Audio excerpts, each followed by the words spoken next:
یہ صدائے حریت جموں کشمیر ہے۔ کشمیر اپڈیٹ کے ساتھ عبد السلام۔ کل جماعتی حریت کانفرنس اور دیگر حریت رہنماؤں اور تنظیموں نے بھارت اور مقبوضہ علاقے کے مختلف جیلوں میں غیر قانونی طور پر نظر بند حریت رہنماؤں اور کارکنوں کی بگڑتی ہوئی صحت پر شدید تشویش کا اظہار کیا۔ شبیر احمد ڈار، ڈاکٹر مصعب اور انسانی حقوق کے کارکن محمد حسن اونتو نے سری نگر سے جاری اپنے بیانات میں سینٹرل جیل سری نگر اور کپواڑہ سب جیل سے درجنوں نظر بندوں کی وادی سے باہر کی جیلوں میں منتقلی کی مذمت کی ہے۔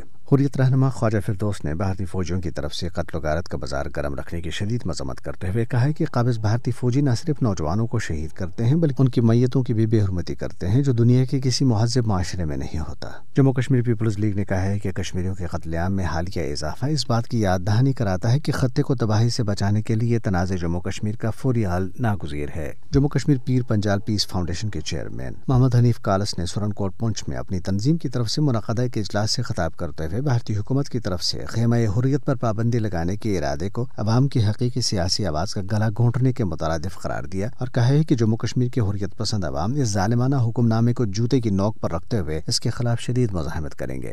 ادھر لداخ کے لیہ اور کرگل اضلاع میں پیپلز موومنٹ اور کرگل ڈیموکریٹک الائنس کی طرف سے دی گئی ہڑتال کی کال کی وجہ سے معمولاتی زندگی ٹھپ رہے۔ ہڑتال لداخ کے آئینی حقوق کی بحالی کے لیے کی گئی۔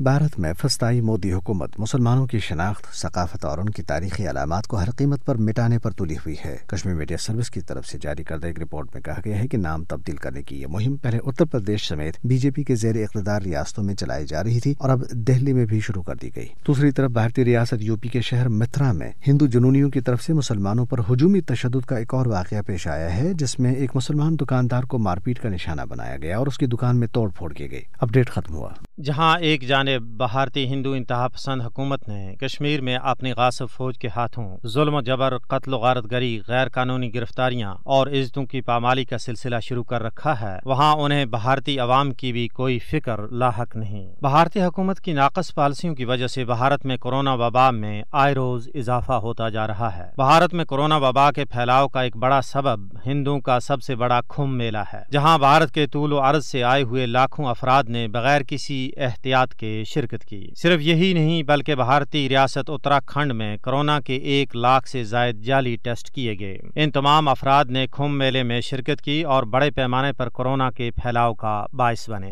اس حوالے سے کئی لیبارٹریز اور میکس کارپوریٹ ایجنسی کے خلاف کیس بھی درج کیے گئے ہیں۔ ریاست اتراکھنڈ کے محکمہ صحت کی رپورٹ میں بتایا گیا ہے کہ نتائج میں بڑی تعداد میں جعلی ایڈریس اور فون نمبر نظر آئے۔ صرف ایک فون نمبر پر 50 سے زائد لوگ رجسٹرڈ کیے گئے۔ اس حوالے سے بھارت مغربی میڈیا کی شدید تنقید کی زد میں ہے۔ مشہور زمانہ امریکی اخبار نیو یارک ٹائمز کا کہنا ہے کہ کھمب میلہ بھارت میں کورونا کے پھیلاؤ کا باعث بنا۔ تجزیہ نگاروں کا کہنا ہے کہ یہ کروڑوں کا گھپلہ ہے، جس نے نہ صرف دنیا بھر میں بھارت کی بدنامی کی بلکہ مودی حکومت کی انتظامی صلاحیت کا پول بھی کھول دیا۔